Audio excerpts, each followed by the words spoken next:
હવે આપ મહીસાગર જિલ્લાનું સમાચાર પત્ર સાંભળશો, જેના લેખક છે કૌશિક જોશી. મોરવા હડફના ધારાસભ્ય નિમિષાબેન સુથારની ઉપસ્થિતિમાં સંતરામપુર તાલુકાના કેણપુર ગામે વિકસિત ભારત સંકલ્પ યાત્રાનું ગ્રામજનોએ પરંપરાગત લોકનૃત્ય સાથે સ્વાગત કર્યું હતું. આ વેળાએ સરકારની પ્રજાલક્ષી યોજનાઓ અંગે ફિલ્મ નિહાળી ગ્રામજનોએ વિકસિત ભારતના નિર્માણમાં પોતાની ભાગીદારી સુનિશ્ચિત કરવા શપથ લીધા હતા. આ કાર્યક્રમમાં ધારાસભ્ય નિમિષાબેન સુથાર, જિલ્લા પંચાયત સામાજિક ન્યાય સમિતિના ચેરમેન મંજુલાબેન પટેલિયા, મામલતદાર મહાનુભાવોના હસ્તે લાભાર્થીઓને સહાય વિતરણ કરાયું હતું. આ પ્રસંગે ધારાસભ્યએ જણાવ્યું છે કે છેવાડાના માનવીને કેન્દ્ર અને રાજ્ય સરકારની યોજનાઓ હેઠળ આવરીને લોકોના જીવન ધોરણમાં સુધારો લાવવા માટે સરકારે મહત્વના પ્રયાસો આદર્યા છે. સરકારે મહિલાઓ, યુવાનો, ખેડૂતો સહિત બાળકો, કિશોરીઓના સર્વાંગી વિકાસને કેન્દ્ર સ્થાને રાખ્યું છે.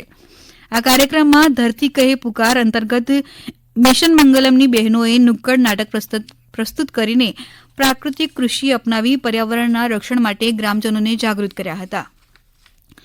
લાભાર્થીઓએ પણ આ પ્રસંગે સરકારી યોજનાના લાભથી પોતાના જીવનમાં આવેલા આમૂલ પરિવર્તનની સફળ વાર્તા મેરી કહાની મેરી જુબાની કાર્યક્રમ અંતર્ગત ગ્રામજનો સમક્ષ પ્રસ્તુત કરી હતી. ઉલ્લેખનીય છે કે ગ્રામજનોએ વાનગી નિદર્શન સ્ટોલ ખાતે આંગણવાડીની બહેનો દ્વારા મિલેટ્સમાંથી તૈયાર કરેલી સ્વાદિષ્ટ અને પૌષ્ટિક વાનગીઓ તૈયાર કરવાની પદ્ધતિ જાણી હતી. ઉપરાંત નિઃશુલ્ક હેલ્થ ચેકઅપ કેમ્પનો લાભ લીધો હતો. આ પ્રસંગે સરપંચ, સ્થાનિક અગ્રણી સહિત આંગણવાડી બહેનો લાભાર્થીઓ ઉપસ્થિત રહ્યા હતા. મહીસાગર જિલ્લામાં માનવતાનું ઉત્તમ ઉદાહરણ જોવા મળ્યું. ખાનપુર તાલુકાના ઝેર ગામમાં જ્યાં રાત્રિના સમયે અચાનક આગ લાગતા ગરીબ પરિવારનું ઘર અને ઘરવખરી સામાન આગમાં હોમાઈ જતા પરિવાર માટે આર્થિક નુકસાનમાં બહાર લાવવા માટે ગામ લોકો દ્વારા ભેગા મળી ગામમાં લોકફાળો કરી પરિવારને આર્થિક મદદ કરવામાં આવી. તેમજ અનાજ એકત્ર કરી પરિવારની મદદ કરી માનવ સેવાનું ઉત્તમ ઉદાહરણ પૂરું પાડવામાં આવ્યું.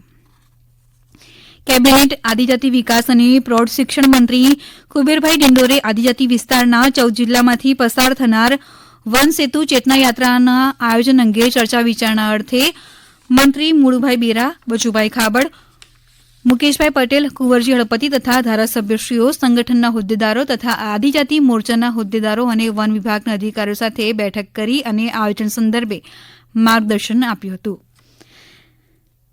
જિલ્લાના કડાણા તાલુકામાં આવેલ રાઠડા બેટ જ્યારે વરસાદ પડે છે ત્યારે ગામની ચારે બાજુ પાણી ભરાઈ જાય છે.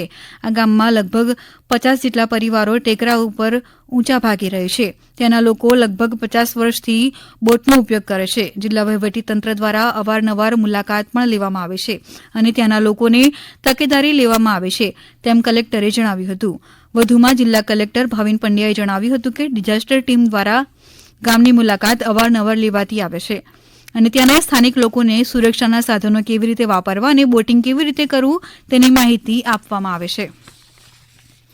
રાષ્ટ્રીય કાનૂની સેવા સત્તામંડળ અને મહીસાગર જિલ્લા કાનૂની સેવા સત્તામંડળ દ્વારા આગામી 9 માર્ચે રાષ્ટ્રીય લોક અદાલતનું આયોજન કરવામાં આવ્યું છે, જેમાં સમાધાન લાયક કેસો જેવા કે ફોજદાર સમાધાન લાયક કેસો, નેગોશિયેબલ ઇન્સ્ટ્રુમેન્ટ એક્ટના કેસો, બેંક રિકવરીના કેસો, અકસ્માત વળતરના કેસો અને અન્ય સમાધાન લાયક કેસોનો સમાધાનપૂર્વક નિકાલ કરવા માટે આયોજન કરવામાં આવેલ છે. હમણાં જ આપે મહીસાગર જિલ્લાનો સમાચાર પત્ર સાંભળ્યો, જેના લેખક હતા કૌશિક જોશી. આ પ્રસારણ આકાશવાણીના અમદાવાદ વડોદરા કેન્દ્ર પરથી કરવામાં આવ્યું.